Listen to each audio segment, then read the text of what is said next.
station that's right from City News, City, and you date, no more date, no more date in ye. Safi the one who jandam MPP for a year. Soldiers for no more, or me soldiers for MPP for now, on buy on one that's who home by you.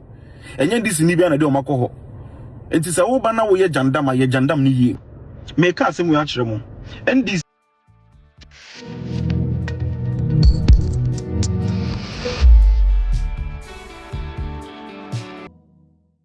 Ebusi Sammy Gyamfi akwaba eba ends media. Sammy so when you subscribe to the Bomodian say over subscribe to the channel. Now all the notification bell no at on baby biara will be so what sorry so what jum so what fee so what in France so what market. All the notification bell no to on me post bibia na say post bibia on sabaka na wetimi adwane feed no. Now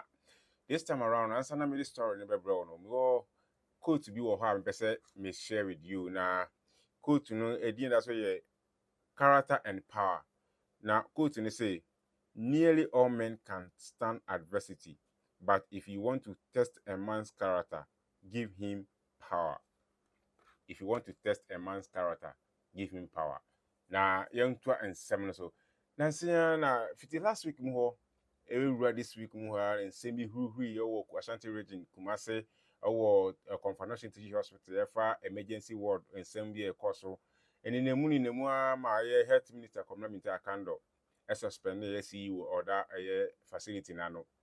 Emma doctor for say kum almost say minister a suspended CEO and she almost strike. Kasakasa koso my utun for crab bemuma near my customer say as doctor fui or more quality of strike here or more bebe juma beshe ayare for a dahoni go for on beji ayaresa. Na enumu na unim say hospitals be brave or my mu ayen wie e be agenda 111 na previous administration ebe sha se omuntimi wie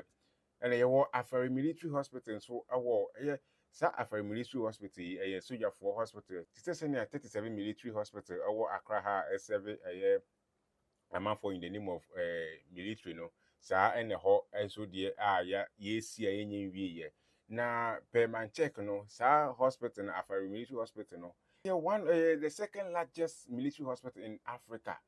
500 capacity beds hospital. I just say sunye pa betimi say itimi ye ni bia no betimi aboa Ashanti region for mamo so sa pressure na da confanoche so na ye kone by the no bed syndrome sa ne kind of nyama no so betimi twa na sa Afari military hospital no ewo atwimanwa beja district mu ho ene wo Ashanti region na enti efansensem we nwa na MPP minority MP parliamentary health committee ho ene party nkrofo yi bi ekopie mu Afari military hospital na ye nyan wie ya no on say ho nso de military facility into soldier for a security zone to soldier for ho amobo ho ban na omukopie wo ho na omukoto soldiers for yi na omuso omukohwe the state of the facility na omutimi akacha aban say aban you see a hospital here wo ha ye wie ye ukọ confirmation so yesi no bed ukọ ha yesi no bed nti omo ukọ no mo de update abre aban na aban etimi akovi hospital no na MP no kasa no ne kasa mu no o indicate say the omo je is a form of demonstration to demonstrate to the sitting government say sa ade na wo ho na omo nya wie ye no akase keketu ebi na omo de wie nti anka omo mra na omo na omani enhwe sa hospital no na osa kan sem bi wo mu say project President Mahama during the campaign no o kan say oba wie all outstanding facilities previous administration na sha say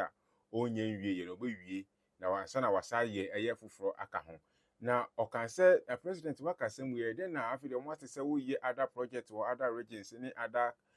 cities na Ashanti region na weja we na umeye nti Ashanti matter say so no kasa mu no or pre say ni nyina ye political tactics ni biti no yetena say what I say nti or yet to incite Ashanti region and answer in no na ye kwese say the president e ni Ashanti for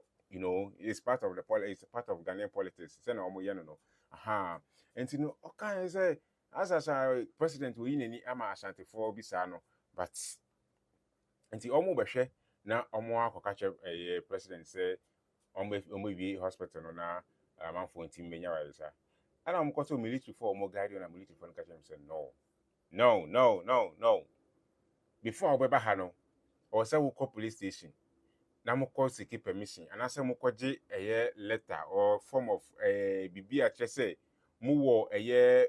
mo wo nyina so bi e wo say mo bra na mo be inspect place no because omudu ho no so ye ne ka tell mo say they are there in whose authority what I said no soldier for direct o mo say ko mo nko na omunko je clearance bi na say from police station omun famra and so na mutimi access the facility no eno ko ma kasakasa between the MP no ye Kingsley Agyeman no ene soldier for ne party man a omudi omko ho enti no enu mu no ena ye MPP activist ba ko aye for political moving so eba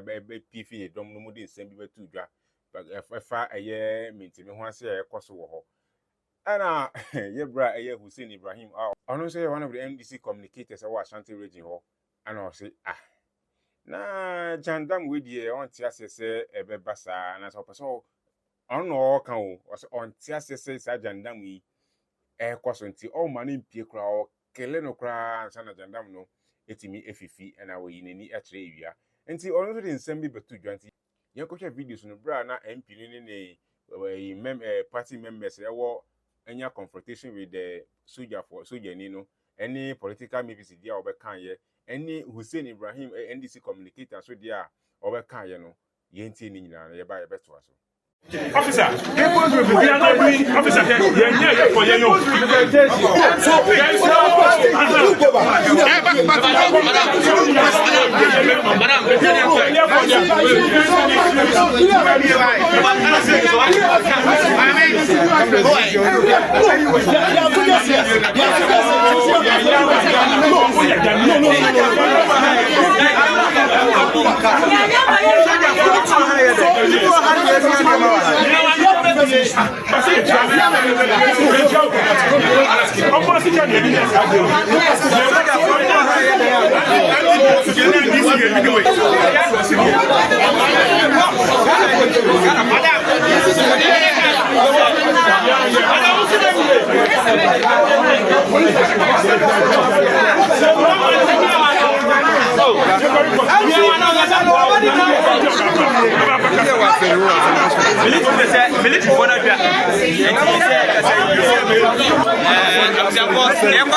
Afari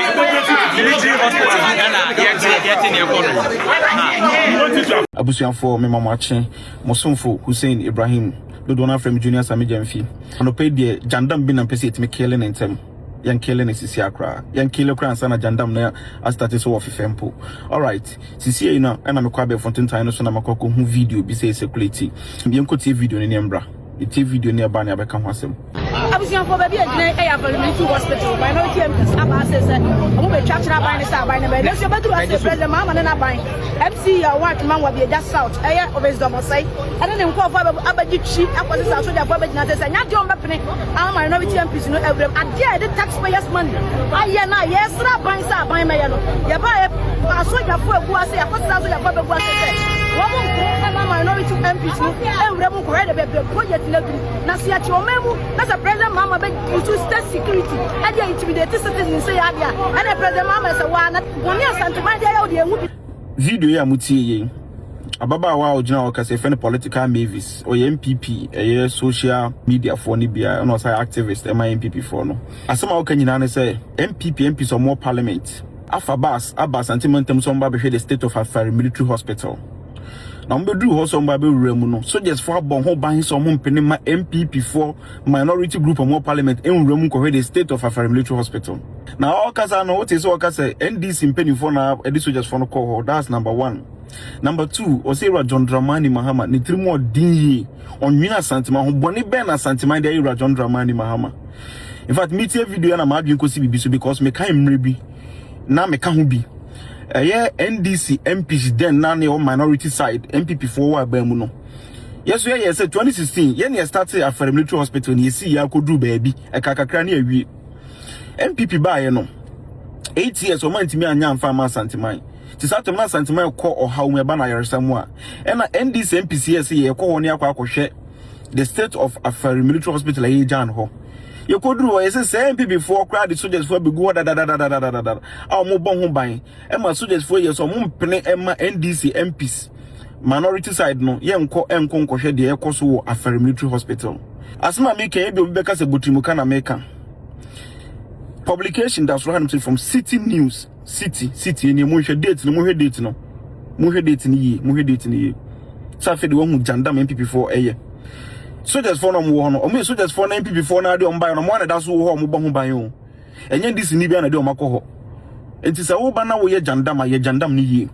me ka asem yo akere mo NDC led by John Dramani Mahama and the regional minister Dr. Frank Amwakohene ayaresa e wa sentimentemu eda yakoma so enti na ye baaye no ene me no ka say omo say Afari yenwie ye sewia yenwie ye omo so ma ya na wan bia yenwie ye ma me ka no kro mu nkire mo ye ba mu no Yura Mahama na adwin so be ye hospitals ni na de ama asanteman Afari ameno ka so makudu osisi no emfidi a MPP aban ye togu mu worth $38 million MPP by 2021 nko publication bi a no so publication na da soro no monkohwe $38 million na essay e proye intinde buy ye was send this $38 million ni bi ne sare to mfidi ni sa kogu mu because MPP buy no omu ja mfidi man mfidi ni say 8 years omu ntman bia ma santeman ye buy ye say be ye de ma santeman Severe Regional Hospital yen start here na 250 bed capacity hospital yen see the amount santeman ye kodu baby MPP buy o man wie Severe Regional Hospital MPP ni bia no wetu abeka kire me say hospital na Yura Akufo-Addo commission no e hospital papa the intermika senya hospital papa ne say hospital enye complete abra light ni ho abra ensuo ni ho abra ekwan no kra nya de enye contractor nankasa Eurojet contractor nankasa tro krata de babontin ebe ka kire yen say contract na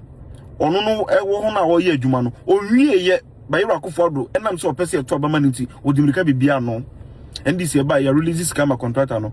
Electricity Company of Ghana Water Company omunyina o master to omukwa ye adwuma wo ho by the end of this year Minister of Health e the report about bontin e kire say ye ba bi wi e de ama e asanteman enti say obeka say bia Eurojet asema me kan meboa Eurojet for no so mpeni for no release o mu release ye ni e ka say Yura Akufo-Addo hospital na o mu na esi no o mu wie ye na obebie ano eni patchomati say no so mu no kure no sanity se yes jandam yentwem ma jandam no en manifest cry was sentiment mu hanim say yenhwe Comfort Teaching Hospital